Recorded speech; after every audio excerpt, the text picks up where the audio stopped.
हमारे नेता इस चंद इश्यू पे वो कहेंगे और राहुल जी भी अपनी बात आखिरी में रखेंगे। मैं आपका समय 7-8 मिनट लूँगा और बाकी डिटेल्स में कुछ कहना है उसको टेक्निकली हमारे ट्रेजरर आपसे संबोधित करेंगे। दोस्तों, ये तो 18वीं लोकसभा के आम चुनाव की घोषणा तो हो चुकी है। देश का हर एक नागरिक इसमें भाग लेने के लिए उत्सुक है।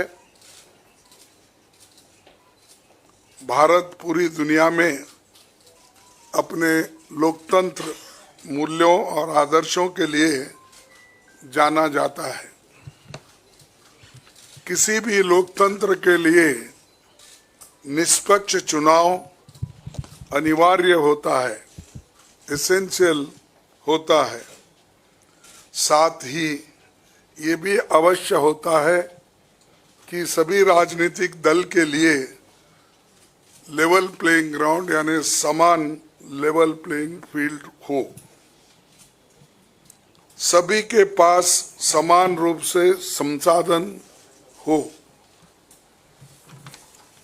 ये नहीं कि जो सत्ता में है उनका रिसोर्सेस पर मोनोपोली हो।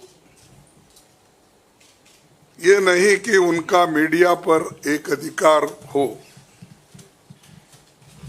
ये नहीं कि सत्ताधारी दल का संवैधानिक तथा न्यायिक संस्था जैसे आईटी, ईडी, इलेक्शन कमीशन, इन अपने दूसरे ऑटोनमस बॉडीज पर प्रत्यक्ष अथवा परोक्ष नियंत्रण हो।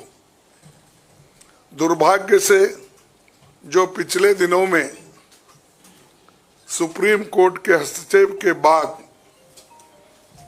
जो इलेक्ट्रल बॉन्ड, चुनावी चंदा बॉन्ड के बारे में जो तथ्य निकलकर सामने आए वो बहुत ही चिंताजनक है, शर्मनाक भी है, क्योंकि इससे हमारे देश के छवि को ठेस पहुंची है। हमारे देश ने पिछले 70 सालों में निष्पक्ष चुनाव और स्वस्थ लोकतंत्र की छवि बनाई थी। उस पर प्रश्न चिन्ह आज उठ गया है।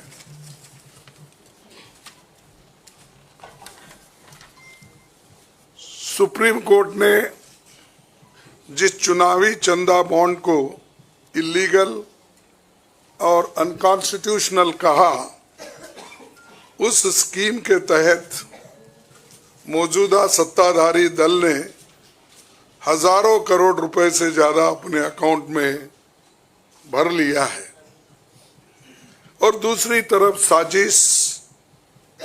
साजिशन मुख्य विपक्षी दल का बैंक अकाउंट फ्रीज कर दिया गया है ताकि हम पैसों के अभाव में बराबरी से चुनाव ना लड़े और ना लड़ पाए। ये सत्ताधारी दल द्वारा एक खतरनाक खेल है। इसके दूरगामी प्रभाव होंगे, क्योंकि अगर डेमोक्रेसी को इस देश में बचाना है तो लेवल प्लेइंग ग्राउंड होना चाहिए। ऐसा भी नहीं होना चंद देशों में चुनाव हो रहे हैं, 99% वोट एक ही आदमी ले रहा है। ऐसा आपको तो मालूम हो गया रिसेंटली किन किन देशों में ऐसा हुआ है। तो ये